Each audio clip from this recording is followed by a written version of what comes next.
Welcome to the City. I'm Anthony Wilson, the Public Information Officer for the City of San Angelo.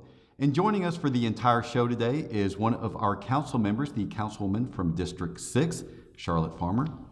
Councilwoman Farmer, thank you for being with us. Good morning, and thank you for having me. And good morning to the folks of San Angelo. Our pleasure. So you recently won your 5th term in May. Why did you want to continue serving on the council? You've served for a long time now. Well, you know, you start out and you volunteer and you work on certain projects or you are on certain committees. And, you know, when I first got started, there were so many things going on, such as the Texas Bank Sports Complex. I was on the committee before I became a council member and have watched that grow. But I also was on various other parks, the tennis courts and things out at the Coliseum and the airport. And the airport was really near and dear to me because I was so impressed with our getting what I call the backside, but when people arrive, that's the front.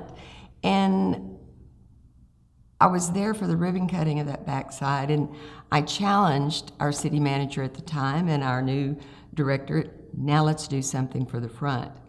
And that particular item has been long in coming, and wanted to stay on the council to see that it got finished, wanted to stay on the council to see that the parks, the walking and hiking and biking trail got finished. So those are projects that you start out working on, and you don't want to leave just yet because they're not wrapped up or put to bed.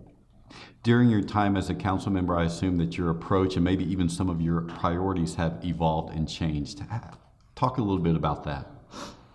Well, when you first get on the council, I think one of the first things, if you don't know, you should have known before you ran, it takes 4 votes to do anything, to drive forward anything. And that takes a lot of talking and compromising and seeing all sides of the city other than just your district. Because you run for your district, but realistically, all of the attention and monies cannot be spent in your district. So it opens your eyes as to the overall view of things, as to what it takes and how it takes to get things done. And that certainly has been an education. As you know, one of the City Council's 5 priorities is improving streets. How would you assess the city's approach to improving streets to date? I am so pleased with what we have just recently done, and the July summer meeting that we had, that all the council members got together when we were at Fort Chadbourne and said, look, each district has got priorities. We've been hearing it, improve streets, for years. We're going to have to bite the bullet. We're going to have to spend more money. We can't continue to commit $300,000 a year of our annual budget, because realistically, $300,000 in 1 year won't do anything. It takes millions, and we are so far behind in our city to getting things done, so we literally had to make an agreement. We will commit those dollars in a business plan and work forward. And that business plan had never been put into place, and it has now. And those steps are in process, and it takes a procedure. And those procedures are being met now, and you will see very soon the constructions of streets, and then you'll be pulling your hair out and screaming for, go somewhere else, I'm tired of the construction. But, you know, to make us better and to make it go, we're gonna have to go through some pain. And I'm very pleased with how we're setting it up and planning budget process. We have been very fortunate the last few years that our income has increased in our property taxes and our sales taxes. You know, when I say increase in property taxes, the city of San Angelo has not increased property taxes, but the property values have increased, which has increased our dollars and availability of dollars. And to commit that money back into infrastructure is the much wiser thing to, other than spend on pet projects. And of course, the City Council recently committed to $80 million over 10 years for street improvements. So in this coming year, what is it that you're expecting and wanting to see done in regards to streets? In this coming year, I'm expecting and want to be done, I want started. We prioritized the streets, and the number one item on the priority was safety. And, you know, where we need improvement because of those ruts and gutters and bad pavement that bounces cars around and could bounce it up into a pedestrian, those streets were rated and given fair, the politics were taken out and given fair evaluation as to what was the worst over the city. And I want to see that First City street started. I don't believe it'll be completed in 1 year, but I want to see it started, and I want the people to be able to see with their eyes what is being done. Of course, if streets is the number one priority, it's in a dead heat with water. What's your assessment on the city's efforts to secure more water supply? You know, I think our recent change in our City Water Advisory Board was one of the best things. And taking the politics out of it so that the city manager could vet the members, you know, suggested, and have those members report to that city manager. More work gets done, and it's not, there again, a pet project of one or two individual council members, but to set requirements on those members, their background, their business, and what it is that would make them good at finding an additional water source and knowing if that additional underground water source was affordable and viable. I think that's one of the best steps. You know, in reviewing the state's 50, 100-year history of what they've been doing for water, I see that we have various runoff sources in our lakes that are around us. And I don't think we need another outside storage. I want underground water, and I do believe that this particular board is looking for that underground water source. That's what we've been working toward, and we certainly need it.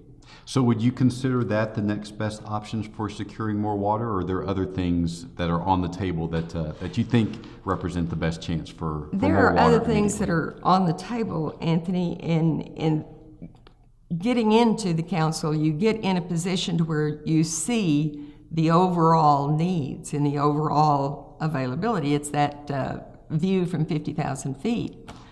Water is definitely a need, but we can't depend on stormwater runoff because it does exactly that. It runs off. Even if we have holding ponds and stuff for it, the evaporation rate is tremendous. We know out of the 365 days a year that we have probably 300 days a year of sunshine, and that sun evaporates that source. And an additional source to store water outside, I think, is not as important as finding an additional source of either underground storage or that underground water that we can buy and pipe in. Of course, one of the options that's been talked about is reusing our wastewater, treating our wastewater back to drinking standards. What do you think about that proposal? Oh, I think it stinks, and I think it's terrible, but I believe it's inevitable. And, you know, we must, as a nation, as a world, you know, there will always be more people. There will never be more land. And how we use and reuse those natural resources is imperative to our continued existence. So the reuse of potable water is inevitable, and we definitely need and should get on board and start the wheels turning to make it work. Do you anticipate maybe the council will take up some more conservation measures in the coming year? You know, I don't think the council should.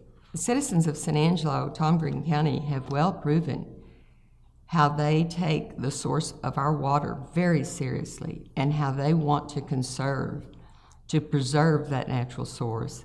And we as a council, I don't think have any business enforcing any more regulations on them because they have proven they're quite dutiful in policing themselves in this matter. Well, and that sort of raises the question, you know, a lot of people have raised the concern that they conserved water, and then the council raised water rates in order to support the financial aspects of the water utility, and they felt like they were being punished as a result of their having conserved water. How do you respond to constituents when they tell you that? I felt the same way. And that's the reason on camera, quite boldly, I said I would not promote or vote for a water rate increase until you could bring me back and show me in black and white, in the letters and the numbers, why it should be increased and what it would be spent on. And to make it a simple, on-time item that we have for camera purposes, you buy a car. And if you keep that car for 5 years or even 10 years, you do have to put new tires on it. You do have to have an oil change. And occasionally you do have to have it washed, hopefully. That's maintenance, upkeep on that vehicle. Upkeep of providing water, upkeep for you to be able to turn on the faucet and water run out. There is upkeep and there is maintenance. And that is the price that has increased. Bringing that same product or a better product to you, the cost of providing it goes up and continues to go up. And hopefully, your salary and other salaries out there will increase in the years the same way, that, you know, that it's a balance. And those figures were brought to us. They were absolutely astronomical in the beginning. Showed us it was long overdue, and it showed us we needed to bite the bullet, but we needed to find better sources and way to make it palatable for everyone's budget. And a 5-year plan, I worked with 3-year, 5-year, and 10-year forecast in banking for 25 years. And we had to project out what our expenses and our income would be. The city is no different, and the water maintenance is no different. Projecting out so the people will know what those increases are going to be so that they can budget around it. One of the other council priorities is a new police station. What do you expect the council is going to do in order to provide a new police headquarters for our police department? Well, I probably shouldn't say blow up the building they're in, but I don't want anybody in there when we do that, but that's how bad it's needed, and it has been needed. And quite frankly, we have been talking and working on this for at least 5 years that I'm aware of, 6. And when 3-4 years ago, when we got the first bid to do it, to build a new building, buy the land, build a new building, it literally put us into shell shock and didn't know where we were going to get that kind of money. But like everything else, you cannot continue to kick the can down the road and expect it to get better. So we did buy a property, a good piece of property that is centrally located. And I think with some reasonable planning and some remodeling, that construction should start and hopefully will start this year on a new police station, because it is desperately needed. And hopefully, along at the same time, we can include the city's water department in a new location. It's just desperately needed. So that's what I hope to see in the next years. Those 2 items and the streets, that's 3 items, get started. We're talking with Councilwoman Charlotte Farmer, and we'll continue this discussion right after this. Distracted driving kills. That's why San Angelo adopted a ban that prohibits texting while driving. It's also illegal for drivers to use most other mobile applications while in a traffic lane. That includes at stoplights. SAPD officers will be on the lookout for violations, which could result in a fine up to $500. That's a steep price to pay, but not as steep as the cost of a human life. So please keep your eyes on the road and your hands on the wheel. That text, it isn't worth dying for. Welcome back. We're continuing our conversation with District 6 Councilwoman Charlotte Farmer. The last question we had before the break was concerning a new police station, and you expect some movement on that front in the coming year. Would you anticipate a bond election in order to help finance that project? That's possible. Once all of the cost figures and stuff come in, is what's needed for safety, technology, future architectural remodel. We have a ballpark figure now when we purchased a building. But once those finals come in, it may be that the proper way to proceed is through a bond election. I'm not saying that that's definite, but it certainly is being discussed by the council as a possibility to finance and pay for. Next month, this City Council will engage in its annual strategic planning session. Are there any other priorities that you're hoping to bring to the table during that session? Well, you know, the old adage, build it and they will come. I'm of the frame of mind that build it before it gets so crowded we can't move around. And seeing where our city can expand our city limits and grow to, there's information that I want to share with the people about what could very possibly be coming to San Angelo, and we will continue to grow as we have the last 3 to 5 years. You'll be hosting the Ports to Plains annual conference here next fall. I'd like you to brief our viewers on what's occurring in the Ports to Plains effort and how that could benefit San Angelo. Oh, wow. Think I-27 and think I-14. And think of San Angelo, Texas being right in the crossroads for I-27 and I-14. Now, what does that mean to you and I? I will tell you this. $1 billion a year is what it is costing the industry to truck goods to you and I to be able to buy off the stores. $1 billion a year. And that the highest percentage in that makeup is the fact that time consuming, the time waste due to roads, two-lane traffic or slow traffic. You know, I was just in Austin last week and I watched the traffic on I-35 and it was unbelievable how slow it was and bumper to bumper. There are 14,000 trucks a day in a 24-hour period trying to cross Laredo. And that's not just product from Mexico. That is things from, you know, China and Japan and Taiwan and Guatemala and Chile. And anytime you go to your stores, look and see where these things are made that you buy, that you use, whether it's food or apparel or equipment for your vehicles or your home. It's got to be shipped in here. That shipping price is via truck or rail. And Ports to Plains is a grassroots organization that original alliance was 9 states just to get goods across our state lines from here to Montana, Montana to Kansas, Kansas to Texas, Mexico to here, and Canada. $1 billion a year. Who pays for that billion? You and I do in the price of the goods. It continues to rise to where we can't afford it anymore. We can't buy those new pair of shoes every year or every couple of years. We've got to stretch it out because the price of them continue to go up.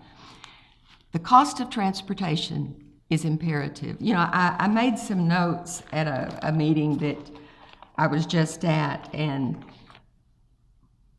getting those products to San Angelo, just let's say San Angelo, let's not talk about the rest of the world. We sit, if you look at the map, between I-20 and I-10. And the trucks go east and west on those major routes, or they go north and south on I-35. And you get further over to I-45 and they go that way. But what about all the rural roads inside that those trucks have to get off of to deliver to towns like San Angelo? That costs more money. You say, well, I don't want the big highways coming through my city.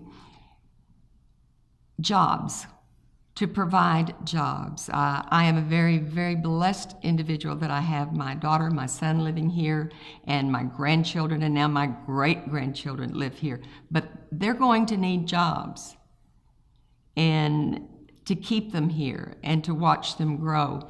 San Angelo has got to have the ability to be even more diversified than it is now, to continue to grow, to provide those jobs for those generations to come, and the water for those generations to come. And Ports to Plains is very active and involved in working on the improvement and the infrastructure of those roads or the rails to make sure that they get maintained and that we get our lion's share of that federal dollar, the taxes that are collected by the federal government, to improve the roads in our area. You know, I just traveled from here to Austin via 71, and they've been working for years on 71, and now you have got a continuous 3-lane, you know, to 4-lane passing and turning lanes from the point that you leave Llano, and it's a blessing because I have traveled it lots of times. But there's also now traveling more trucks on that route, delivering groceries, delivering products from the fields. I just came back from a trip from Montana and North Dakota. The trucks out of the fields with sugar beets, peas, the wheat, the barley, all the different crops coming right off into the loads onto the road I was traveling on. A road that ships those products to where they're going to be cooked, packaged, manufactured into something and delivered right back to us.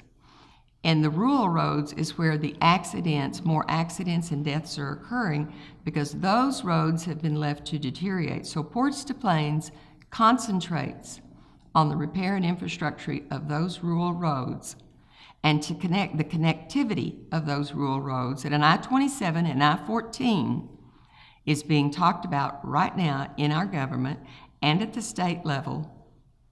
And we in San Angelo as a city council and as the county commissioners need to be on top of and where that will intersect, who it will affect, and what lands it's going to cross.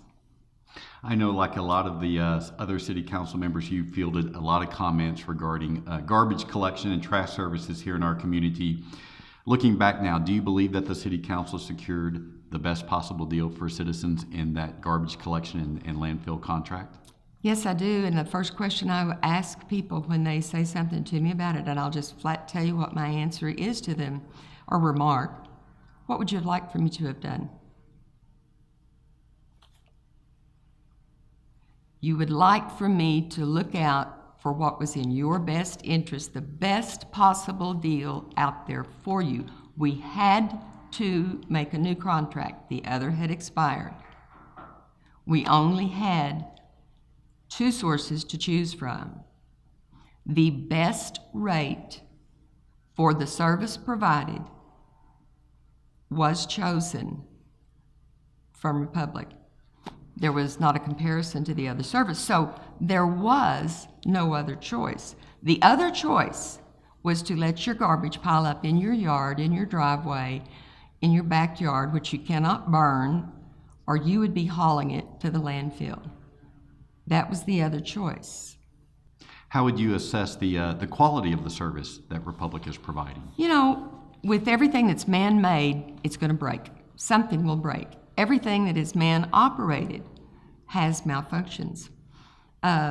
We knew going in that there were going to be some bumps in the road, but I can honestly tell you, honest truth, every citizen that has phoned me, emailed, or sent me a text, I have responded to that directly to Republic. I didn't go through the city, I went directly to Republic because it's their company. It's not the city's, it's Republic's. And I can honestly say that the management team at Republic has answered, corrected, and repaired what went wrong.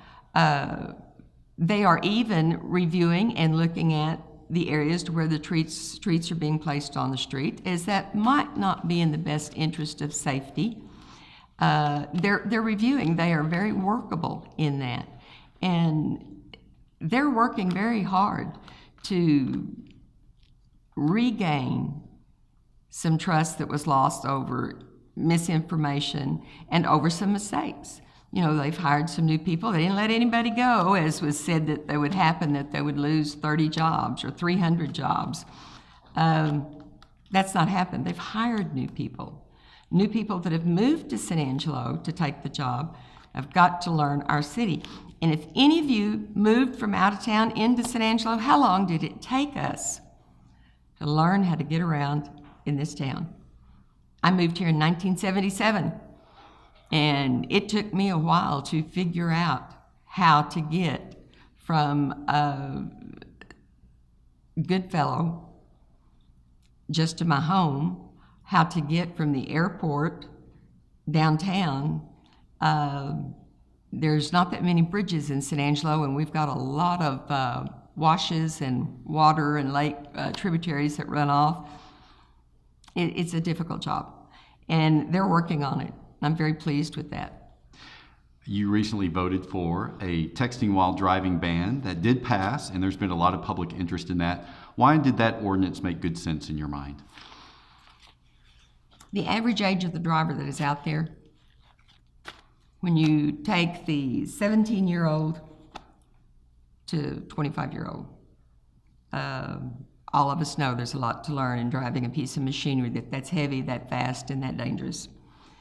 While you're learning to do something like that and make wise decisions, should you be learning how to text and at the same time? I don't think so. I think it's a distraction. Then your other age group from 25 to say 55, got a family fast and furious, got time restraints, gotta go. And then you add your other driver out there from 55 to 85, which I'm in that group. We have no business. I don't care how good I am at looking, observing, knowing.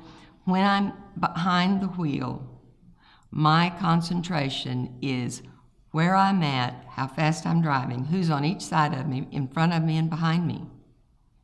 And to stop fast enough that I don't hit that child that runs out there, that car that swerves in front of me, or that pedestrian that I didn't see. That's where my concentration should be. Am I allowed to pick up and text and answer on a phone when my car is stopped? Yes, just don't stop in the middle of the street. But I personally believe that even as good finger dexterity and eye-to-hand coordination that you may have, your main priority and responsibility is the motion and the movement of that so many thousand-pound motorized vehicle you're in. I know this is asking you to look far into the future, especially from a political standpoint, but would you anticipate running for another term when your current term ends in May of 2017? You know, I have thought about it, and I've had an absolutely fantastic learning period in time with the city. I feel like a lot of things have come to fruition. I would like to run for mayor. I believe it's somebody else's turn to voice and speak and represent for the citizens of District 6. And I am resigned to that, and that I will run for mayor if I run for anything. We've been talking with Charlotte Farmer. She is the councilwoman for District 6 on the City Council, and we hope you'll join us for the next episode of The City.